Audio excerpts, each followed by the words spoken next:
Welcome to the Protagonist Pub. My name is Tammy, and this is where characters gather.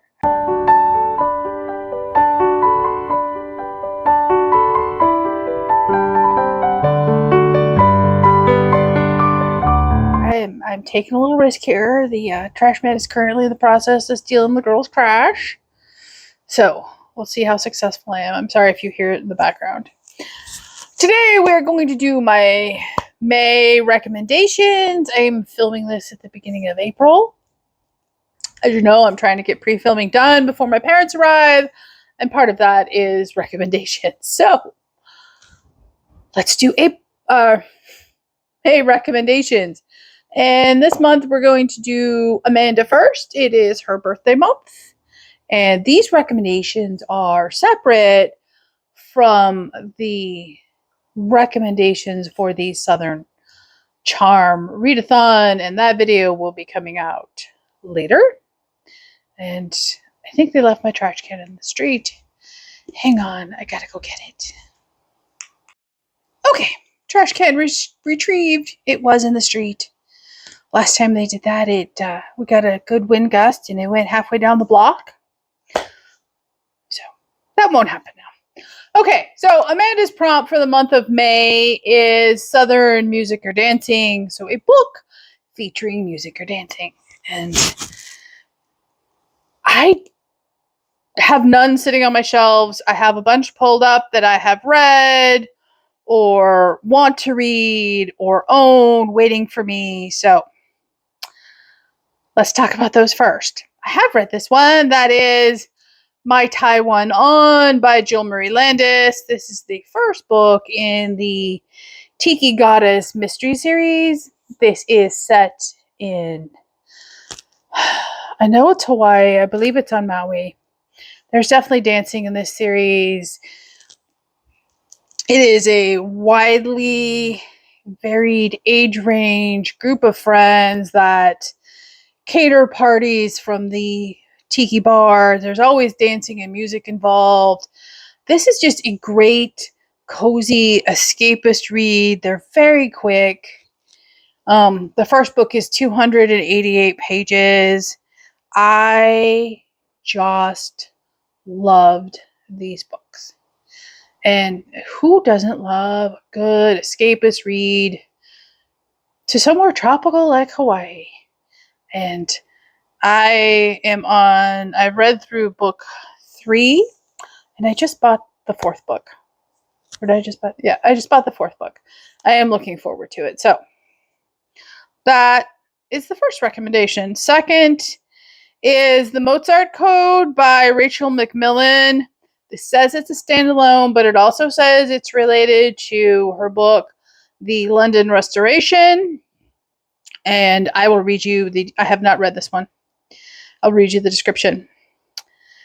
Lady Sophia Huntington Villers is no stranger to intrigue, as her work with Alan Turing's bomb machines in Bletchley Park during the war attests.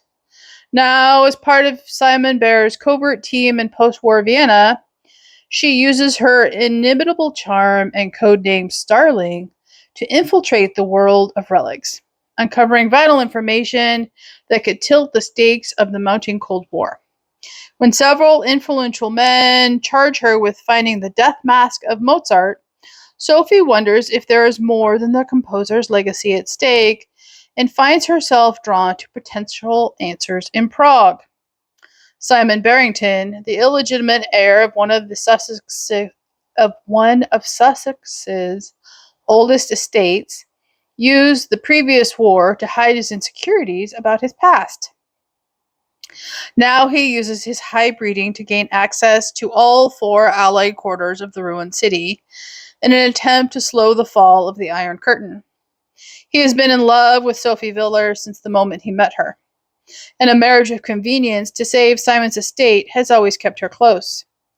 Until now, when Sophie's mysterious client in Prague forces him to wonder if her allegiance to him and their cause is in question. Torn between his loyalty to his cause and his heart, Simon seeks answers about Sophie, only to learn that everything he thought he knew about his involvement in both wars is based on a lie. And this is Christian fiction. It is 368 pages. Next up would be Dead Ringer by Sarah Fox. This is the first book in the Music Lovers Mystery Series.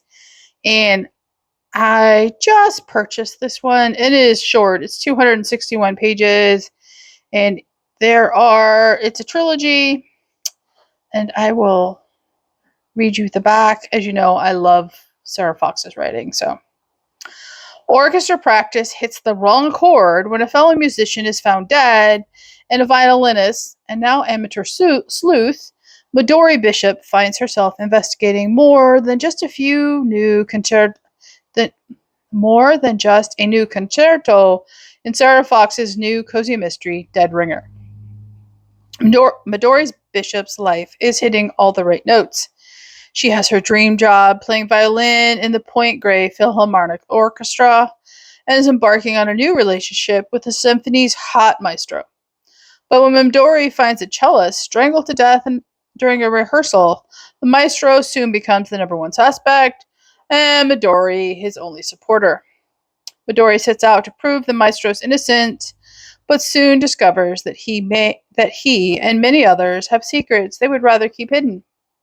For someone who was only a ringer, a temporary member of the orchestra, the dead cellist had certainly made a lot of enemies. And as the investigation takes Midori closer to the truth, the killer gears up for a grand finale, with Midori as the intended victim. Yeah, I am probably reading that in May. It'll be light, it'll be easy, it's on my Kindle. I will be able to read it, with my parents chatting in the background, or, waiting for them to come home from doing parental things. So I'm looking forward to that. Next up is Just Another Silly Love Song by Rich Amoy. I've read one Rich Amoy book and I laughed hysterically, and it was clean. And so I have not read this one, but I know it's a clean romance, and I will read you the blurb. Two rival radio personalities. Lori Martin is a positive and upbeat DJ known for playing love songs and dedications. Ben Baxter dishes out no-nonsense, in-your-face relationship advice. Total opposites. Never in a million years would they want to work together. Fired for losing her cool after her boyfriend breaks up with her on the air, Lori surprisingly receives a job offer for the coveted morning show at the radio station across town where Ben works. She thinks she's replacing him, but finds out that they want to team up Lori with her arch enemy to set the airwaves on fire and boost ratings. Financially strapped, she can't turn down the job. While their on-air fireworks and explosive chemistry make for great listening, what in the world will happen after work hours? I know this is going to be funny. I know this is going to be clean. And again, it's under 300 pages. It's one of those ones I can pick up on my Kindle and read with people chatting in the room with me. Next up would be Murder on a High Note by Jennifer Lamont Leo. This is the first book in the Music Shop Mystery Series, and it is short. It is 207 pages. In the charming mountain town of Timber Coulee, Idaho, music shop owner Amanda Parrish's harmonious life strikes a discordant note when a beloved town person is murdered during the town's annual summer music camp. As Amanda seeks answers, she uncovers a web of long-buried secrets, including a mysterious violin and a charismatic newcomer with a hidden agenda. With the help of her spirited niece and a cast of colorful locals, Amanda must compose a solution to the deadly sonata before the killer's next movement brings her own story to a premature finale. Again, I think that's obviously going to be a very quick read at under, 207 pages. So I haven't read it, and I think I own a book in that series. I'm not sure which one. Okay, up next would be A Song for Bella Fortuna by Vincent B. Chip Lococo. This is the first book in the Bella Fortuna trilogy, and it is a Christian historical romance. And I will read you the description. By the way, it was named for a shortlist finalist in the William Faulkner William Wisdom Writing Competition, named 2015 Best Reads, and it's set in Italy. For years, the beautiful yet secluded village of Bella Fortuna, Sicily, was a great producer of wine and olive oil. The entire village prospered. However, after the arrival of the Vasio family, I butchered that, production dwindles and the villagers soon find themselves in crushing debts to the Vasios. Only one family in the village remains outside the control of the Vasios, but the reason haunts Antonio Sanguinetti every day of his life. Antonio is determined to erase this legacy by offering financial and emotional support to his fellow villagers. He introduces them to the choral song from Verdi's opera, Nabucco, which becomes the rallying cry of the villagers and offers them hope for a better life. When Antonio's only son, Giuseppe, discovers his family's past, he becomes determined to take on the Vasios and remove them from power. Led by the young Giuseppe, a plan is hatched that could result in either complete freedom for the villagers, or if it fails, forever solidifying the Vasios' control. I think that sounds fascinating, and it, I believe, is on Kindle Unlimited. Okay, next up, I have read. This is Catholic fiction. That is A Song for the Road by Kathleen M. Bassi. If I can find it quickly, I will link my review for this. It is fantastic. I absolutely loved this book. It's 1 year after the death of her husband and twin teenagers, and Miriam Tedesco has lost faith in humanity and herself. When a bouquet of flowers that her husband always sends on their anniversary shows up at her workplace, she completely unravels. With the help of her best friend, she realizes it's time to pick up the pieces and begin to move on. Step one is not even cleaning out her family's possessions, but just taking inventory, starting with her daughter's room. But when she opens her daughter's computer, she stumbles across a program her daughter has created detailing an automated cross-country road trip for her and her husband to take as soon-to-be empty nesters. Seeing and hearing the video clips of her kids embedded in the program, Miriam is determined to take this trip for her children. Armed with her husband's guitar, her daughter's cello, and her son's unfinished piano sonata, she embarks on a musical pilgrimage to grieve the family she fears she never loved enough. Along the way, she meets a young, pregnant hitchhiker named Dicey, whose boisterous and spunky attitude reminds Miriam of her own daughter. Tornadoes, impromptu concerts, and an unlikely friendship, whether she's prepared for it or not, Miriam's world is coming back to life. But as she struggles to keep her focus on the reason she set out on this journey, she has to confront the possibility that the best way to honor her family may be to accept the truths she never wanted to face.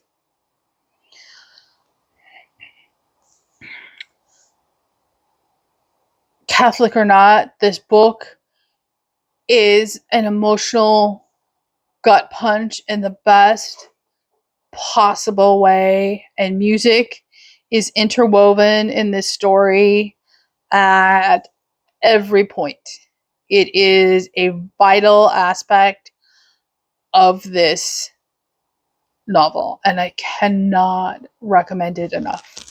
It is absolutely beautifully written.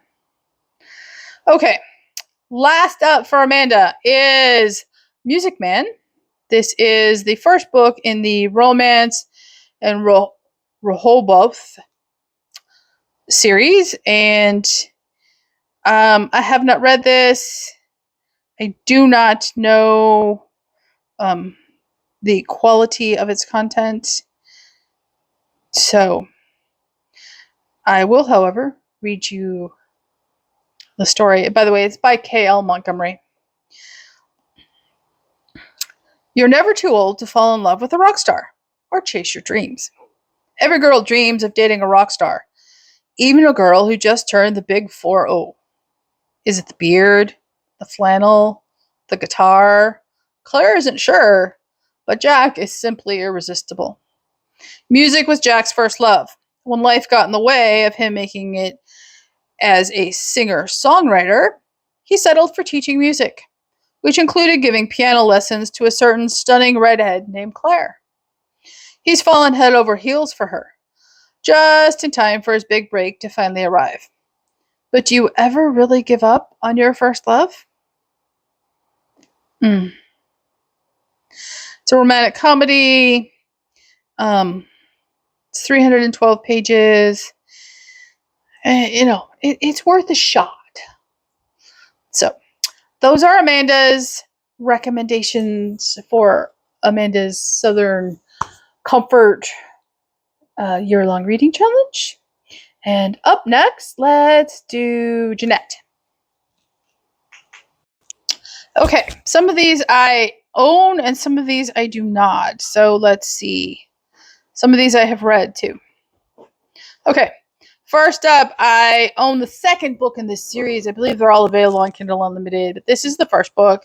That is Walking Shoes by Lynn Gentry. This is the first book in the Mount Hope Southern Adventures series. It is Christian fiction. It is 407 pages. After a shocking tragedy, small-town pastor's wife, Leona Harper, tries to bring her family together again. Each step she takes towards finding happiness turns the dusty Mount Hope community on its heels. Heartwarming characters will have you laughing until you cry. So, this is definitely Protestant fiction, and I do love those shoes, although I could never, ever, ever walk in them. So, okay. Next up, as the bird screams at me, is a book I have read. I loved it. There is very light faith in this book, and I am okay with that. That is a novel proposal by Denise Hunter. This was set in South Carolina. I read this last year. I absolutely loved it. It's set on the coast. It was great. When novelist Sadie Goodwin is forced to stop writing westerns and charged with penning a contemporary romance novel to rescue her lackluster sales, there's only one tiny problem. She has never been in love. Desperate to salvage her career, Sadie begins devouring romance novels. Knowing she must devote herself to this confounding genre, she accepts an invitation to hole up at her friend's beach duplex for the summer. Where better to witness love in bloom than on the beautiful North Carolina shore? I was wrong, it's North Carolina. However, once ensconced in the charming oceanfront home with her sweet Maltipoo Rio, she finds many ways to procrastinate. First, there's the beach, right outside her back door, with all its interesting visitors. Research. Then there's the free library she decides to build and set up by the back deck. She sees she has to do something with all those romance novels. To say nothing of Sam Ford, the grumpy neighbor on the other side of the duplex, who she can't seem to stop annoying. A social butterfly by nature, Sadie soon gets to know all of the beach regulars. Sunbathers, walkers, and surfers alike.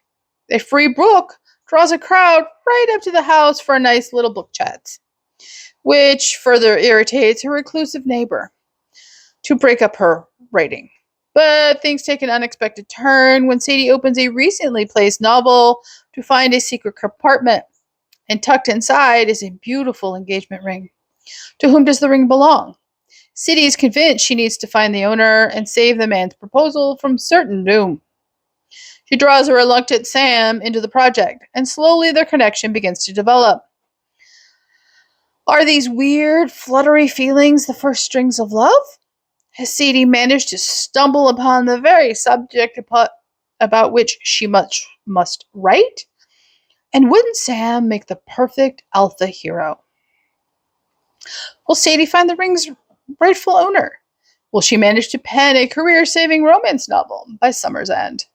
This was just a delight. Not only was it escapist fiction, it was funny and lighthearted and just an easy consumption. Next up is another one I have read, and I believe there are 8 books in this series now. That is Pieces of Forever by Valerie Bowden. This is a River Falls novel. It is the first book in the series. It is set in Tennessee, and it is Protestant fiction. The scars on her face are nothing to the scars on her heart. But can God help her find healing and love? 8 years ago, Ava and Joseph had the perfect future planned. He would go away to veterinary school, she would embark on a career with an exclusive modeling agency, and they would eventually get married, have 3 dogs, and 4 children. Until a terrible accident changed everything. Unwilling to believe they could still have a future, she made Joseph promise to leave and live out their dreams without her. Joseph has never broken a promise to Ava. Until now. Because before he made that stupid promise to leave, they made each other another promise. One of forever. Now that he's done with veterinary school, he's determined to return to River Falls and show her that his promise still stands. That he loves her just the way she is. But first, he'll have to find a way to crack the safe she's erected around her heart. Fortunately, he has help in the form of 3 lovable dogs, a special group of sick kids, and more than a few slices of pie. But will it be enough to convince Ava that their forever is worth fighting for? Or will he be left picking up the pieces alone? And this series is available on Kindle Unlimited. I did enjoy it. Like I said, it's definitely Protestant fiction. I believe I own this book. This is Whispers to My Heart by Joanne Durgan. I have not read this. It is set in Georgia, and it's on Kindle Unlimited. The unlikely romance between a concert pianist and a construction worker. This would also work for Amanda's prompt. 2 for 1. After a decade of touring the globe, Manhattan-based classical concert pianist Annalise Redmond needs a break. What's a Juilliard-trained musician to do when she wants to live a normal life for 6 weeks? Weston Galloway, a former firefighter and member of an Atlanta-based construction crew, is as much into soul winning as building the new bank in Little Darling, Georgia.